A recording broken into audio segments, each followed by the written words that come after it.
Not your average tabletop. Woohoo! Welcome to Not Your Average Tabletop. I'm Zach, and today I'm going to be unboxing Power Plants.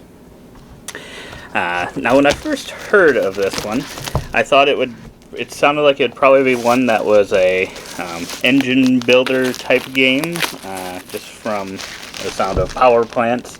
That's just kind of the first thing that came to mind, and I don't know that that's quite what it is. I'm not 100% sure, but because I have not played this one, but and I think this is the deluxe version. Just to note that I believe that's what this one is, but I'm not 100% sure. I got it from Miniature Market, but yeah, initially I wasn't sure if it would be kind of maybe a little lighter than I would like, so I did not initially back it. I think when it was on Kickstarter, but then as I heard some reviews come out on it, it sounded like it was maybe best at 2 players, which is the player count I typically play at, so that got me a lot more interested, and it sounded like there were some interesting choices going on, so I'm definitely excited to try this one.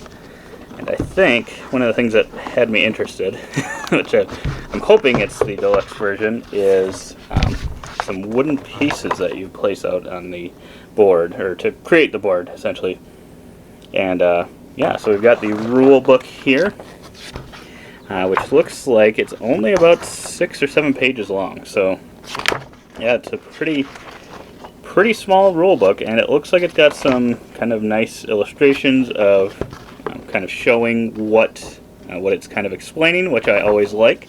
So hopefully it'll be a really good rule book and get us playing right away. And yes, so this is these are kind of what I was most excited for. This is the piece that I saw when I saw people playing this or posting pictures of playing it. We've got some wooden tiles here. And I think this is specifically the deluxe version. I think the other one would be cardboard. So still probably pretty good looking, but I really like the thought of the wooden one. But yeah, I think you'll be kind of placing these out on the board and kind of creating your board as you go. So some tile placement. But yeah, these are pretty solid. They're nice and chunky. They're actually even a little bit chunkier and bigger than I thought they were. I initially saw them, so I did not expect them to be quite this big, but that's not a bad thing. It's not a bad thing. I'm actually happy because I wasn't sure if they'd maybe be a little bit smaller than this, but I think this is actually a really nice size. I'll obviously see when I actually have it out on the table if it's maybe too much of a table hog, which I'm hoping that is not the case, but there's definitely a chance for it because these tiles are actually pretty massive. But I really like the artwork on these. I think it looks like something that just really gives the game table presence, just because you've got these bright colors. They're nice, chunky wooden pieces that kind of make up your board. They got some nice artwork on them, some screen printing on them, and yeah, I'm definitely excited to try this one out. Because from the looks of it, it looked like, from what I had seen, it kind of seemed like it was going to be one of those, like, kind of almost feels tug of war-y. I know there's kind of like a little bit of an area control element to it, or maybe that's a major part of it.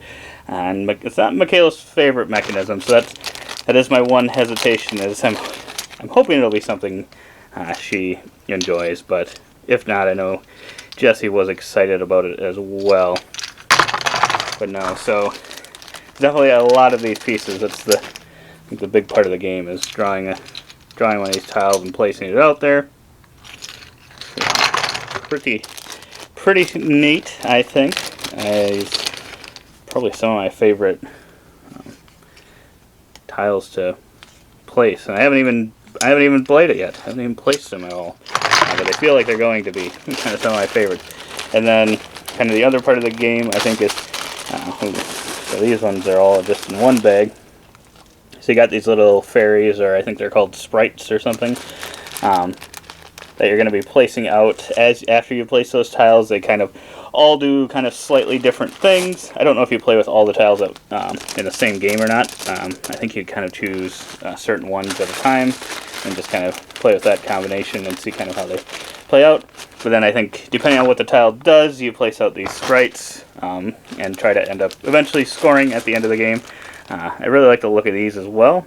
They looks like they're all the same. They're just different colors, which I'm totally fine with because they are just a unique shape. I'm kind of actually surprised that I haven't seen anything in a game that looked kind of like that for I guess a mini sprite meeple type thing. You got a lot of baggies. I'm guessing you could put your individual sprites in there. Looks like that's sealed, so we'll do that. Looks like just a normal bag. I believe this is where the tiles will go in, and then you'll pull one out. It's a good bag, but I've seen so many bags nowadays put kind of the name on here, or something on the bag. So I'm a little disappointed they didn't put like either power plants or like maybe a flower or something, some sort of symbol on that front. I think it would have just added just a little bit more to that bag, but I'm not that disappointed. The bag feels decently heavy duty, so it should be good. Then we got player aids, I believe, which will explain what all the different tiles do, which is awesome. Because if there would have just been one of these, that would be pretty disappointing. Because I think that's the biggest part of the game. Obviously, is which tile you're placing out there and kind of what it does, how that makes you put out your people or whatever it may make you do.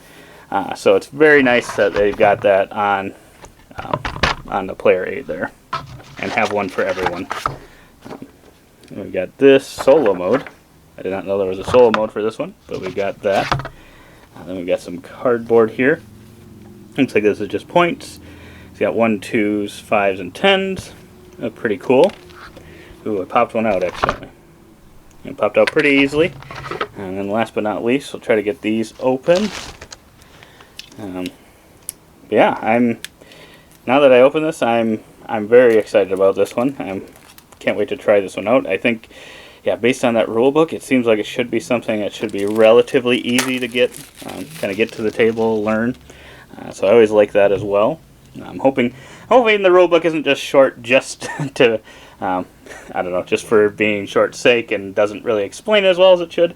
That'd be my only worry when it's kind of a shorter rule book. But then we've got some cards here.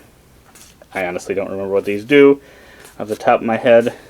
I think these must kind of explain probably the same thing as those player aids, so depending on which side you're using, I think that's probably what these are. Just explains what they do, and just have it out on the board so you can kind of actually see an example of it. I think that's what these are. I'm not 100% sure.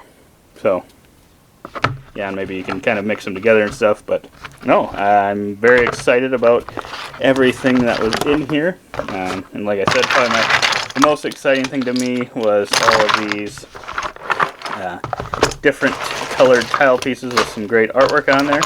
I can't wait to see this one hit the table. But let me know in the comments below if you've tried this one out, or what your thoughts are. If you think it does play best at 2, or if you found it to be it sounds like it maybe gets a little more random, and you may not have as much control once you start getting into the higher player count games, which kind of makes me think a little bit of Five Tribes. So let me know if you've kind of played those and maybe you think, oh yeah, that's what I would compare it to. But otherwise, I hope to see you on the next video. And as always, don't forget to keep on nibbling on our content.